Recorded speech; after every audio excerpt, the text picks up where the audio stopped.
Akkam jirtu dhaggeeffattoota oduu dhugaa oduu sa'aatii kanadhaaf qabanne kan kanatti aananii jiran fakkaatu. Fuula yuutuubii kana amma sabiskiraayib akka gootaniidhaaf isin gaafachaa gara oduu guyyaa har'aadhaaf isiniif qabanneetti dabarra. Daandiin xiyyaara Itoophiyaa guyyaa har'aa akka beeksisetti har'a hagayya 16 2016 akka lakkoofsa Itoophiyaatti sa'aatii 9 irraa eegalee daandiin xiyyaara Itoophiyaa akka har'a beeksisetti har'a hagayya 16 2016 sa'aatii 9 irraatii eegaluudhaan daandiin qilleensi Itoophiyaa sababa hurriin cimaan buufata xiyyaaraa Booleetti uumameen balaliin har'a bu'uuf beellamame gara buufata xiyyaara filannoo biraatti akka jijjiiramu godhameera jedhame. Balaliin Boolee irraa ka'us addaan citeera.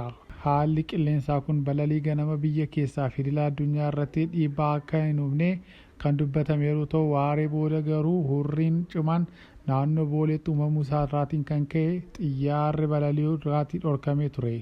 Daandiin xiyyaaraa kun murteen kun nageenya imaltootaadhaafis akka ta'e beeksisee jira. Daandiin qilleensa Itoophiyaa rakkina imaltoota mudateedhaafis dhiifama gaafatee jira. Balaliin sa'aatii 9 irratti citee ture amma waaree booda sa'aatii 12tti sitti hin fufne. Balaliin guyyaa har'aadhaaf qabames guyyaa biraadhaafis akka dabarfame dubbatee jira. Iraan keessatti namichi yakka dirqisiisee gudeeduudhaan yakkamaa ta'ee argame fannifamee ajjeefameera. Giddugaleessa Iraan naannoo Zeeddi keessatti namichi gudeeddii raawwachuun yakkamaa ta'e irratti murtiin du'aa itti murtaa'eera.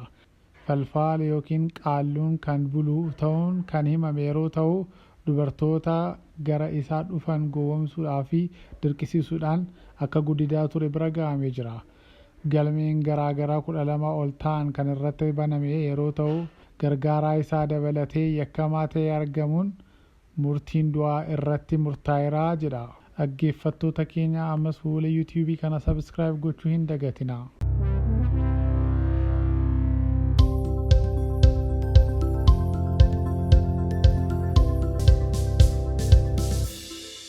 Dhaabbata biyya alaa kan ta'e Alibaabbaan Itoophiyaa keessatti gabaa elektirooniksii eegaluudhaa fi sochii irra jiraachuusaa ibseera.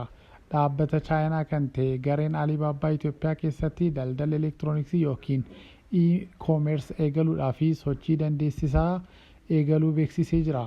Dhaabbatichi waltajjii har'a Finfinneetti geggeesse irratti daandii qilleensa Itoophiyaa fi waldaa tiraansformeeshinii dijitaalaa Itoophiyaa waliin ta'uudhaan Itoophiyaan sochii daldala elektirooniksii eegaluudhaaf qophii akka xumures ibseera. Ministeerri Innoveeshiniidhaaf Teekinooloojii Yishuun Alamaayyoo dhaabbatni Alibaabbaa Itoophiyaa keessatti hojii eegaluun isaa daldala elektirooniksii idila addunyaa gara Itoophiyaatti akka dhufu akkasumas kalaqa dijitaalaa fi guddina dinagdeef haala mijataa uumuuf kan gargaaru ta'uusaa ibsanii jiru.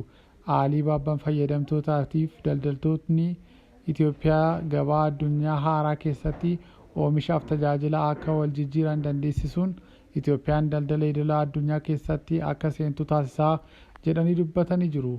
Daandiin qilleensa Itoophiyaa hoogganaa tajaajila loojistiikii daldala elektirooniksii kan ta'an Tewodiroo Hayyaaloo akka jedhanitti daandiin qilleensa hojii daldala elektirooniksii dhaabbatni Alibaabbaa Itoophiyaa keessatti eegaluudhaaf mijeessuu fi wiirtuu tajaajila loojistiikii daldala elektirooniksii kennuuf qopheessaa xumuruusaa ibsee jira jedhani.